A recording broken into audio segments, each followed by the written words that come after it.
Hi, we're walking through some ASVAB questions, and if this is not something that you are studying for, then this kind of applies to a lot of different things. The GED, any kind of standardized test, you're bound to have questions like this. So you may as well check this out if you are struggling with making answers for test questions when there are multiple choice. So we're looking at if n is an integer, what is 2 times n plus 1? Well, let's go right off the bat and just look at C and D because those are kind of weird answers and not likely to be an option to choose from. So we're going to kind of cross off C and D. And we're going to be left with either the answer is going to be an even integer or an odd integer.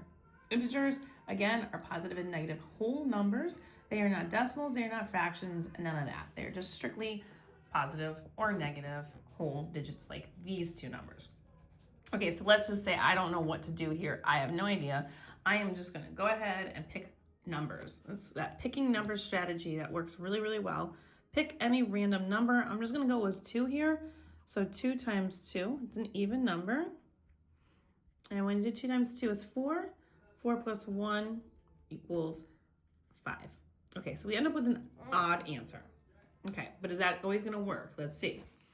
Let's try this with a number that is an odd number and see what happens there.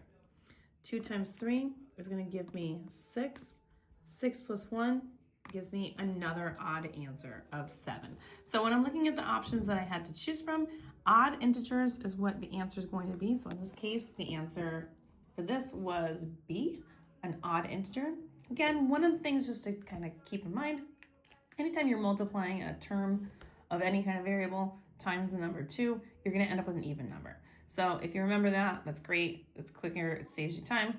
If not, use the picking number strategy, and let me know how it works out for you. If you want more questions like this, find them on my YouTube, Instagram, and TikTok. And you want algebra, find them in the ASVAB section.